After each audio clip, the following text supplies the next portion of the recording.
Hey y'all, I'm back with another YouTube video.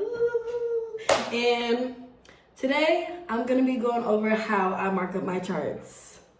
I'm getting a little bit more videos of charts on the page so that y'all can really get into my brain and see how I'm looking at stuff. And then I'm also still low-key a beginner. I've only been trading for 5 months, so the way I speak is for other beginners as well. So hopefully it's helpful. Today, I'm gonna be breaking down how I mark up my charts, how I find my zones, and what actually makes me take a trade. This is gonna be beginner friendly and simple. So enough with all the talking, let's just get straight to it, okay? So, first things first, I always start with my higher time frames just to get confirmation of where I think the trend is going. I trade supply and demand. So with supply and demand, the first step is what is the trend? How I find the trend, I look at the higher time frame. So I look at the daily time frame, the 4-hour time frame, the 1-hour time frame, 30 and 15-minute time frame, just for a little extra boost of confidence when I'm entering a trade, just so I know for sure which way it's going. So I have a trade up right now that I'm going to explain for y'all. Okay, so like I said, I start with my daily. I'm looking at that candle. I'm trying to see what it's looking like. Is it red? Is it green? Also, obviously depending on whatever color you have your candlesticks on, that's what color you'd be looking for. But for me, going down is red, going up is green. So I'm looking at the daily, the 4-hour. The 4-hour is green, but it's one of those indecisive candles. So it's not really giving a too good of a confirmation, but the daily is red. So that's a good confirmation right there. And then looking at the 1-hour is red, and it already made the top wick. One thing about higher time frames that I learned is that it's always gonna make a top wick and a bottom wick. Maybe not always, but with the daily time frame, it's always gonna make a top wick and a bottom wick. So if you see that it's made a good top wick and now it's going down, it's probably gonna continue going down. But also, we all know that trading is a probability game. So stuff changes, stuff happens, So looking at this higher time frames, everything is red except for the 4 hours, which the 4-hour is pretty important, but for the sake of this trade right here, everything else is red, and we get all the way down to the 5-minute because that's what I trade. I trade 5-minute candles, okay? We see right now that there's a short-term bearish trend. NAS 100 is overall a bullish instrument. So whenever there's a short term or whenever there's a bearish trend going on, it's normally short term. And short term can be anything, a couple hours, a couple days, a couple weeks. It's almost likely never a couple weeks, but it can be. So it's just something to keep in mind. So I look at my higher time frames just to really understand the direction of where it's going. And then a lot of new traders mess up because they just jump right into the 1-minute or 5-minute or whatever they're trading without looking at the higher time frames. The higher time frames is gonna be your best friend when it comes to trading, especially when you trade lower time frames. That you can just trust the higher time frames more than you can trust the 1-minute time frame. They always say that the 1-minute time frame is lying, so there's that. So step 1, supply and demand, find the trend. We found the trend. We looked at the higher time frame and confirmed what we already thought. Short-term bearish trend going on, okay? Since we got on the charts a little later in the day, we see our supply zone right here. And then if it comes and makes a new low and then comes back up, make a green candle, and then makes a new low, we're gonna have a new supply zone. So I identify the trend, right? So with the steps of supply and demand is identify the trend, make a new high or new low depending on where the trend is going, and then come back and retest. So we identified the trend, it's going down. Now we needed to make a new low. So as everything's going down, we see that it broke a lot of lows. As you see, these are lows right here, and it broke all of them. It had a major push down. So when I got on the chart, I'm looking at this. This is okay, let's back it up a little bit. I'm gonna actually just undo this. So when you first get on the charts and you see this, where's your supply at? Can you guess it before I put it there on there? I hope you guessed right. Your most recent supply is going to be this green candle. Why? This is the last place where price had good momentum and the sellers were really stepping in to the point where they were able to make a new low. What's the second step of supply and demand? Make a new low or high depending on the direction that it's going. We're looking for it to go down, so we needed it to make a new low. It came down and made a new low with this wick right here. So when it came down and made that low, it activated the most recent supply, which is going to be this candle. So at this point, we'd be waiting for it to come back and retest, right? Right. So that's the third step. Find the trend, make a new low or new high, come back and retest. So now at this point, we're waiting for it to come back and retest. Now, how I find my zones, I use supply and demand with a little bit of price action. I'm looking for a strong push away or the latest place where the candles had a strong reaction. So with the supply zone, when I'm finding my zones, when I'm looking for them, I'm looking for a place where the price reacted heavily from. The latest place that the candles reacted heavily from, which when you get on the charts, and like I said, the most recent supply, this is the latest spot where price reacted from because it was able to react and make a whole new low. So that's our supply zone. So that's what I look for when I'm looking for zones. Same thing with demands. If I'm looking for demands, I'm looking to see where price reacted heavily from. The most latest area where price reacted heavily from. So this is my zone. This is my current zone because price reacted heavily from this zone to the point where it was able to make a new low. So this is my new zone. That's how I find my zones. Now, there is a couple things that can happen with this zone that can either tell us that we're going to get in the trade or that the sellers aren't really in for real and that we need to just hold a little bit before we get in the trade. And that's if it reacts off of my zone and if it invalidates my zone. Now, if it invalidates my zone, that just means that the green candles were able to come up and literally go out and wick, even if it wicks. Even if it wicks out of my zone, that's still an invalidation. If it closes out of my zone, that's a validation. If the sells are still in and the sellers are still playing a part of the game, they're going to defend that zone. And they're going to be able to react off of it and keep going down, not go up. So if my zone gets invalidated, I'm holding, I'm waiting. I'm not getting in the trade. I'm seeing what happens. Probably got to reset, start back from step one. What's the trend? Because at this point, it could either be, the trend could either be changing and it's going from sells to buys, or the trend or the candles just want to react off of a different supply and then come down. So those are the two possibilities that can happen when it comes to a zone.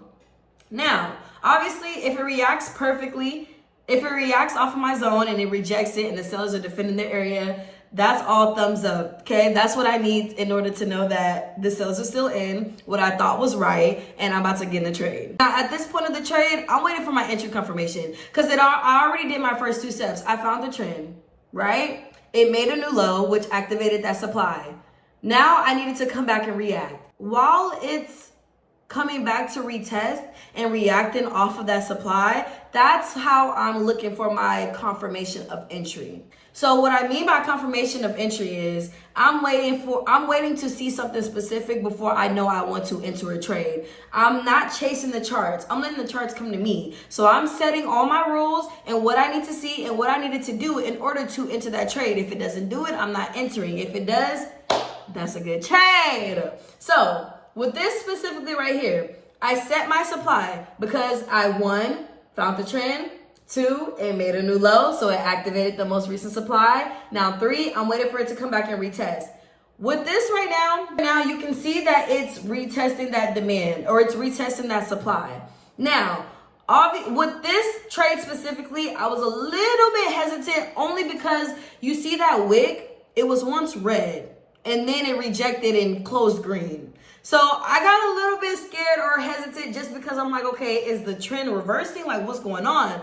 But no, because it still respected my zone. It still respected my supply. So there was no reason for me to really not get in the trade because it still respected my supply. And that's part of what I needed to do. I needed to come back and retest the zone no matter how it looks. So as long as it comes back and retests that zone and it rejects how I wanted to, I'm good.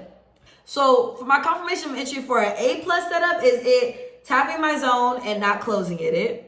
That's a great confirmation. So if I'm looking for it to go down and a green candle comes back up and it taps my zone, but the green candle doesn't close in it, I like that.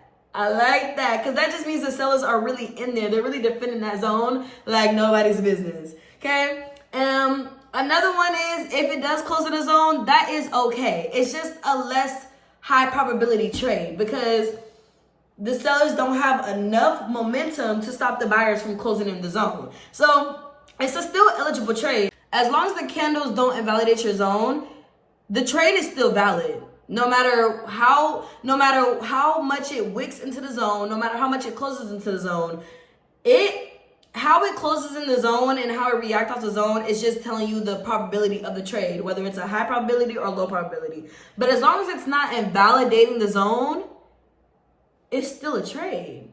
I wait for the price to come and react off my zone. I'm looking for a rejection off of my zone. So like I said, if it's not closing into that zone, we love that. I'm looking for a rejection from that zone, right? Like I said, an A+ setup, and my favorite candle to see when I'm waiting for a reaction is when it, like kind of how this candle is. It tapped the zone, reacted, but it didn't close in it. That's my favorite type of candle to see for a confirmation of entry, because it's just like, okay, I'm in there. But you also have to be careful when it comes to those type of candles, because they can definitely fake you out, right? So they can not close in a zone and make it seem like the sellers are defending that area or the buyers are defending that area, and then it just still goes and invalidates it. So that's why you don't enter on the tap. Heavy on that. You do not enter on that tap of the zone, that retest of the zone. You don't enter on that. Unless it's like okay, the only exception for this is if it's like, say you have a clean rejection and it comes back up, reject, like you keep seeing it reject.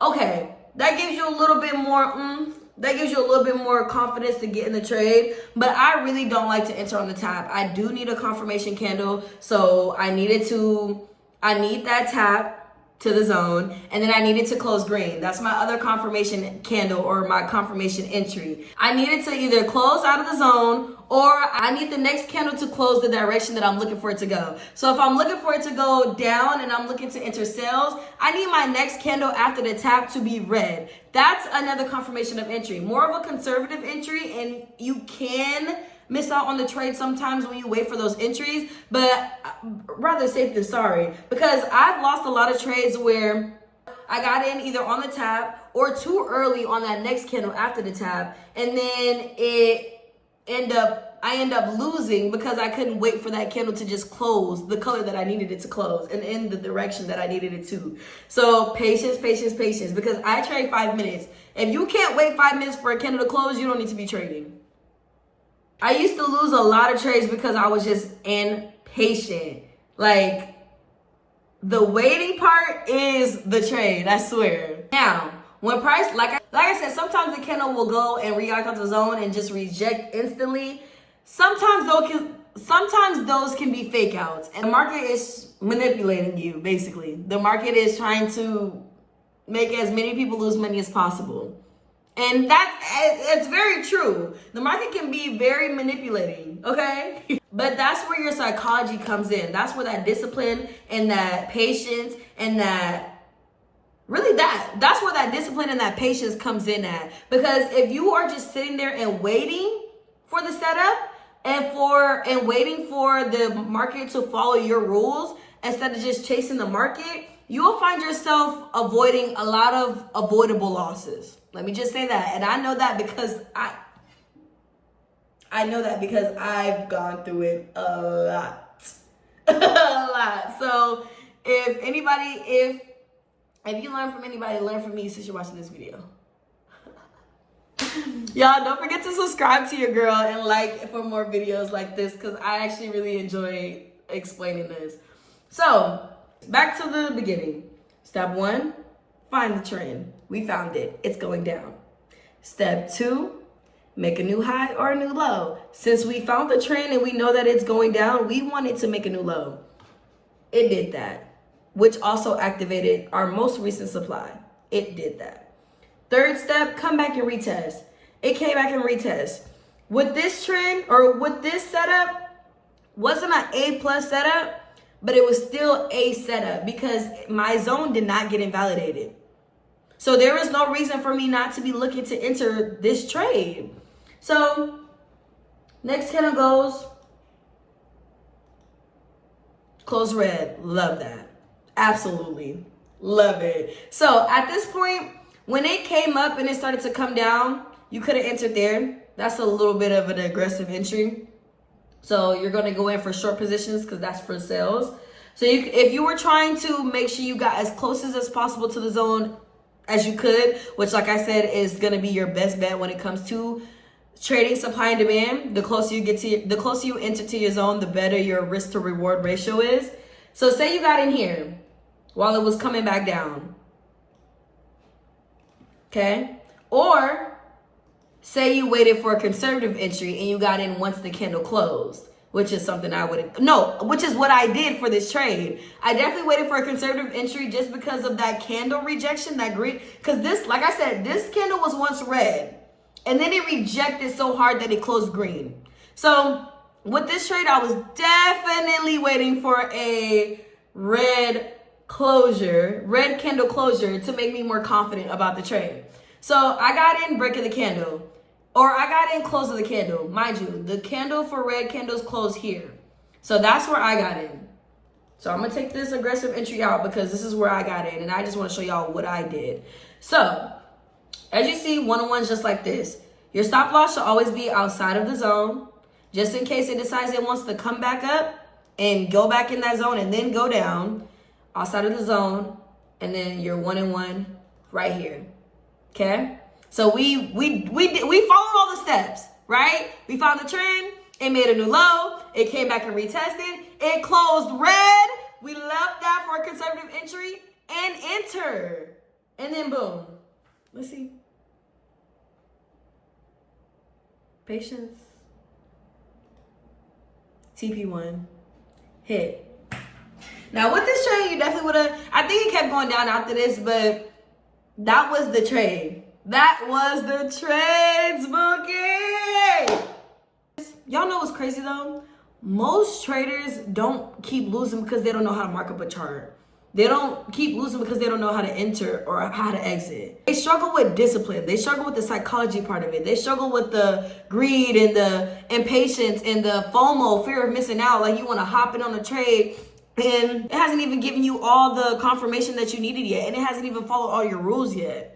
I strive to only take A+ setups, right? This was not an A+ setup because an A+ setup to me is when it comes and reacts off of that zone and it doesn't close in it. So this was like a B setup, B+. I'll give it a B+. And I did enter on it. So I try to strive for like B and up type of trades because this is real money that we're risking. But when you are new to trading, I definitely recommend you only trade those A+ setups because it gets your mind, it gets you used to only taking setups that follow your rules. It gets you used to having that discipline like, oh, it didn't follow my rules, I'm not gonna enter. Oh, you know, it gets you used to that, the psychology part of it, which is the most important part. If the market doesn't give me what I need, I don't trade. Period, point blank. I'm not chasing the markets because I'm not gonna give my money back to the markets. Who? Before I really understood the chart markups, I had to really just fix my psychology. I used to chase every setup, force trades, and chase every move and every candle. And really, it was mainly because I didn't trust myself and I didn't trust the process and trust my setup. I didn't trust supply and demand. Something that's proven. Like the girl who I'm in a Discord with, she makes $10,000 a month minimum from trading supply and demand. So I was losing all these trades because I didn't trust myself and I didn't trust my setup. That's exactly why I made my 5-day reset and my discipline journal. Because I know firsthand how the mental side affects everything. And I really know this because when it comes, okay y'all, when it comes to money, when I got my first payout, it was when I wasn't looking at my P&L. I didn't look at my P&L for like a whole week. And then when I did finally look at it, I was overly qualified for a payout. With TopStep, you only need 5 days of 150 or more to qualify for a payout. I had 6 days of consistent W's and overly qualified for a payout. It's the mental, y'all. Y'all gotta trust me. It's the psychology. You think that like, oh, I can't learn this, I can't grasp this. Oh, it's the markets. Oh, it's all this. It's not. It's you. It's your brain. It's how you think. It's your mental. It's all that. That's the difference between blowing accounts and getting payouts. A lot of y'all on TikTok and Instagram was asking how I mark up my charts. So that's why I made this video just for you, bookies. If this helped y'all in any way, please let me know down in the comments. And please make sure y'all subscribe. Your girl's getting up there with the subscribers. I love y'all so much. I swear. I didn't know like y'all really wanted these long videos. So trust me, they're coming. Because I'm gonna break down, like, I just want you guys to understand this as much as I'm understanding it. Because it's not as hard as either people make it seem, or when you get that information overload, it makes it just seem like a lot. I promise you it's not a lot, especially with supply and demand. Supply and demand is so simple. You just have to have patience. It's the psychology part of it. And so when I realized that, when I tell y'all I had my first payout and then I blew all my accounts after that, psychology. That's what made me go on my 5-day reset. I went 5 days with no trading and just focusing on certain things. And actually, I'm lying. I did that. I think that Thursday I started back trading, but it was under certain circumstances. Like I took 5 days to really lock in and check in with myself, because I wasn't losing because I didn't know what I was doing. I wasn't losing because I didn't know how to enter. I wasn't losing because I didn't know how to mark up a chart. I was simply just losing because my psychology. I wasn't disciplined. I was chasing setups. I was chasing the charts instead of letting it come to me. I set these rules. I should be able to follow the rules that I set. Period, point blank. If there's anything specific that y'all want, like when it comes to like risk management, how to calculate your risk, journaling, psychology, please let me know. But don't forget to subscribe to your girl and like this video. I will see y'all in the next video.